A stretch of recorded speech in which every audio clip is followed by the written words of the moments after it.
வணக்கம். உங்க மனசுக்குள்ளேயே ஒரு மிகப்பெரிய சக்தி இருக்குன்னு சொன்னா நம்புவீங்களா? ஆமா, நம்ம எல்லாருக்குள்ளேயும் நாம சரியா பயன்படுத்தாத ஒரு அபாரமான சக்தி இருக்கு. அத பத்தி தான் இன்னைக்கு நாம ஆழமா பார்க்க போறோம். ஒரு சின்ன எண்ணத்தால ஒரு மலையையே நகர்த்த முடியுமா? கேட்கறதுக்கு ஏதோ சினிமா டயலாக் மாதிரி இருக்கலாம், இல்லையா? ஆனா இந்த கேள்விக்குள்ள ஒரு பெரிய உண்மை ஒளிஞ்சிருக்கு. வாங்க, அது என்னன்னு கொஞ்சம் விரிவா பாப்போம். பாருங்க, இது வெறும் கற்பனை இல்ல. ஒரு ஞானியோட வாக்கு இது. அவர் என்ன சொல்றாருன்னா, நம்ம கிட்ட இருக்கிறதுலயே ரொம்ப சக்தி வாய்ந்த ஆயுதம் நம்ம எண்ணம் தான்.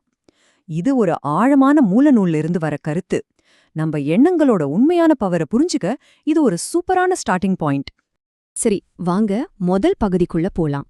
அதாவது மனசோட மறைக்கப்பட்ட சக்தி. நம்ம மனசுங்கிறது ஒரு கணக்கே போட முடியாத அளவுக்கு ஆற்றல் நிறைஞ்ச ஒரு கிடங்கு மாதிரி. அந்த ஆற்றல் எப்படி வெளியே வருதுன்னு தெரியுமா? நம்ம எண்ணங்கள் வழியாதான். அப்போ எண்ணத்தோட சக்தினா என்ன? அது சும்மா ஒரு யோசனை மட்டும் கிடையாது. நம்ம மனசோட ஆழத்துல ஸ்டோர் பண்ணி வச்சிருக்கிற அந்த அளவிட முடியாத பவரோட வெளிப்பாடுதான் அது. இந்த அடிப்படை புரிதலோட நாம முன்னாடி போலாம். ஸ்ரீமத் சுவாமி சித்பவானந்தரோட இந்த ஒரு வரி போதும் நாம பேசிட்டு இருக்கிற இந்த சக்தியோட அளவை புரிஞ்சுக்க. எண்ணம் மலைய பேய்க்கும். இது சும்மா ஒரு பழமொழி இல்ல. ரொம்ப தீவிரமா ஒரே விஷயத்துல மனசு குவிச்சா என்னவெல்லாம் சாதிக்க முடியும்னு சொல்றதுக்கான ஒரு அடையாளம். சரி, நம்ம எல்லார்கிட்டயும் எவ்ளோ பெரிய மனசக்தி இருக்குன்னா, ஏன் நம்மளால அதை முழுசா பயன்படுத்த முடியல? ஏதோ ஒண்ணு நம்ம சக்திய குறைக்குது, இல்லையா? அது என்னென்ன காரணிகள்னு இப்ப பார்க்கலாம். இதுக்கு அந்த மூல நூல் ஒரு சூப்பரான உதாரணம் சொல்லுது. நம்ம உடம்புக்கு எப்படி அசுகம் வருதோ அதே மாதிரி நம்ம மனசும் பலவீனமாகலாம். இந்த ஒரு துல்ன போதும் மன பலவீனம்ங்கிற விஷயத்த ரொம்ப ஈஸியா புரிஞ்சுக்க முடியும். அப்போ நம்ம மனச பலவீனமாக்குற விஷயங்கள் என்னென்ன பாருங்க. கோபம், பொறாமை, பேராசை, அப்புறம் காமம். இந்த மாதிரி தீவிரமான உணர்ச்சிகள் தான் நம்மளோட எண்ண சக்திய ஒரு ஸ்பாஞ்ச் மாதிரி உறிஞ்சு நம்ம மன ஆற்றலை சிதறடிச்சிடுது. இந்த நெகட்டிவ் உணர்ச்சிகளோட விளைவு எவ்ளோ மோசம்னு பாருங்க. அந்த நூல்ல சொல்ற மாதிரியே இந்த மாதிரி நிலைமைகள்ல நாம சிக்கும்போது நம்ம சக்தி முக்கியத்துவமே இல்லாத அளவுக்கு மங்கி போயிடுதான். சும்மா குறையறது இல்ல, கிட்டத்தட்ட காணாமலே போயிடுது. ஓகே, இப்போ பிரச்சனைய பத்தி பேசினது போதும். இதுக்கு தீர்வு என்ன?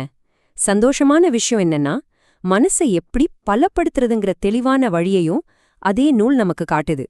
வாங்க அதையும் பார்க்கலாம். இங்க பாருங்க, ஒரு பக்கம் கோவம், பொறாமை மாதிரி நம்ம சக்திய உறிஞ்சுற விஷயங்கள். இன்னொரு பக்கம் அமைதி, தூய்மை, தன்னடக்கம் மாதிரி நம்ம மனசுக்கு சக்தி கொடுக்கற நல்ல குணங்கள்.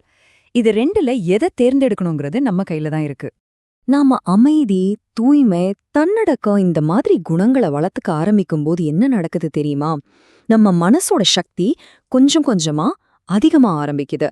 அது குறைஞ்சு போறதுக்கு பதிலா வளர ஆரம்பிக்குது. அப்போ இந்த பகுதியோட முடிவுரை சிம்பிள் தான். பலமான மனசு எதை ஆழமா நினைக்குதோ அதை நிச்சயம் அடையும். இது ஏதோ பாசிட்டிவ் திங்கிங் மட்டும் இல்ல, சரியான பயிற்சி இருந்தா கண்டிப்பா அடையக்கூடிய ஒரு நிலை. நாம இது வரைக்கும் பேசின இந்த எண்ண சக்தியோட கொள்கைக்கு ஒரு உச்சக்கட்ட உதாரணம் இருக்கு. ஒரு வரலாற்றுச் சான்று. அதைத்தான் நாம இப்ப பார்க்க போறோம். நம்ம பார்க்க போற இந்த பவர்ஃபுல்லான கதை எங்கிருந்து வருதுன்னா, நம்ம பேசிட்டு இருக்கிற அதே மூல நூல்ல இருந்து தான். சோ நாம விவாதிக்கிறது வெறும் தியரி இல்ல, நிஜமான வரலாற்று சம்பவங்களோட தொடர்புடையது. புத்தரோட கதை தான் இதுக்கு ஒரு மிக சிறந்த உதாரணம். ஒரே ஒரு விஷயத்துல மனச குவிச்சா என்னவெல்லாம் சாதிக்க முடியும்னு இது காட்டுது. சொல்லப்போனா இதுதான் எண்ண சக்தியோட அல்டிமேட் எக்ஸ்பிரஷன். இந்த சபதத்தை கேளுங்க. நான் இங்கே தியானத்தில் அமர்கிறேன்.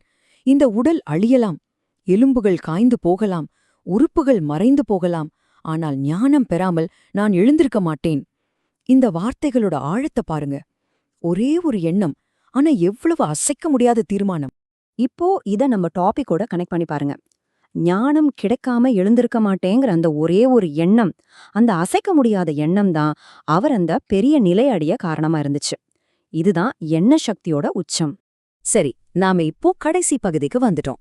இதுவரைக்கும் நம்ம கத்துக்கிட்ட எல்லா விஷயங்களையும் நம்ம வாழ்க்கையில எப்படி பயன்படுத்தலான்னு ஒரு சின்ன சுருக்கமா பாத்திரலாம். மொத்தம் 4 ஸ்டெப்ஸ் தான். 1, உங்க மனசுக்குள்ள ஒரு பெரிய சக்தி இருக்குன்னு முதல்ல நம்புங்க. 2, கோவம், பேராசை மாதிரி அதை பலவீனமாக்குற விஷயங்கள் என்னன்னு கண்டுபிடிங்க.